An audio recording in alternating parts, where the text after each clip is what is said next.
Ci sarà domani sera all'Auditorium Le Ciminiere di Catania la prima del docufilm Figli del Set di Alfredo Lopiero, tratto da un'idea di Carlotta Bolognini. Saranno presenti diversi attori, i protagonisti e la produzione. Il docufilm Figli del Set è un omaggio alle famiglie che hanno reso grande il cinema d'autore italiano negli ultimi 50 anni. Racconta un lascito di ricordi, passioni e emozioni delle diverse famiglie. I più fortunati erediteranno il cromosoma artistico dei nonni o dei genitori. Il progetto Figli del Set nasce proprio da queste considerazioni e dall'incontro con tanti uomini e donne che hanno avuto il dono di essere artisti fin dal loro primo giorno di vita. Questo docufilm è stato protagonista nell'estate scorsa al Giffoni Film Festival, un evento oramai da anni riconosciuto a livello mondiale. A far parte dell'equipe che ha girato il docufilm Figli del Set anche il favarese Giuseppe Bennica ed il suo staff di collaboratori di Tivissima. Insieme a lui anche Domenico Presti, Salvatore Giglia, Salvo Nobile, Melissa Bennica, Gabriele Bunone, Salvo Provenzano, Maria Fiorenza, Chiara Sanzo, Gerlando Fiorenza e Massimo Alaimo. Un'esperienza lavorativa vissuta tra Cinecittà e Catania, dove appunto si sono concentrate le riprese. Domani sera la prima del docufilm I Figli del Set. Come è nata questa collaborazione lavorativa? È iniziata quasi per caso, ma è stata molto poi voluta perché il regista Alfredo Lopiero ci seguiva in delle trasmissioni dei canali regionali, poi ha notato un po' i nostri lavori pubblicitari e quindi si è appassionato un po' al nostro lavoro.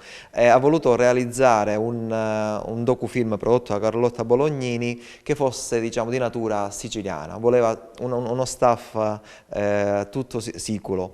Ecco che da lì mi ha chiamato come aiuto regia e poi quasi per caso, perché mancava Celeste, che è un noto direttore della fotografia, era impegnato in altre produzioni, ho alzato il dito e mi sono proposto come direttore della fotografia. Abbiamo fatto un bellissimo lavoro perché lavorare con il nostro gruppo dal profondo sud, in un ambiente che vede sempre gente che ruota attorno a questo mondo, conosciuta e riconosciuta, è stata un'esperienza bellissima, difficilissima innanzitutto perché bisognava approntare con la verve di chi non ha mai realizzato questo tipo di lavori e quindi si è anche restii ad accettare gruppi che scendono dal sud, che arrivano dal sud in queste produzioni. Abbiamo fatto una bella figura. Il film è stato anche premiato a Teramo per un festival sulla fotografia cinematografica ed è stato anche un'esperienza interessantissima quello di averlo al Giffoni Film Festival. Quindi siamo orgogliosi di questo. Domani, sabato 28 gennaio, all'Auditorium di Catania sarà presentato da Salvo La Rosa, ci sarà tutto lo staff artistico e tecnico. E questo forse è il messaggio che vogliamo lanciare dal sud a tutti i colleghi e i ragazzi che vogliono intraprendere anche l'esperienza di cortometraggio o altro. C'è grande possibilità di fare oggi attraverso i social network, basta avere delle belle idee e basta fare bene.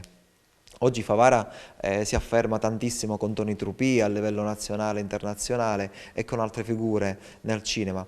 Speriamo che da Favara, visto che c'è grande fermento socioculturale, adesso si possano avere altre produzioni. Una prossima produzione di Tivissima? Allora, noi abbiamo lavorato, sempre con Alfredo Lopiero, ad un tema delicatissimo, importantissimo di attualità. Abbiamo girato a Lampedusa La libertà non deve morire il mare.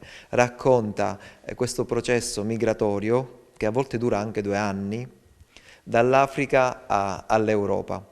E l'abbiamo raccontato attraverso gli occhi di chi ha vissuto queste esperienze, dei lampedusani e di tutti coloro che ruotano attorno a questo mondo. Finalmente è la prima esperienza che viene raccontata dall'interno, diversamente magari al film che è stato più volte riconosciuto, di Rosi, adesso nomination all'Oscar.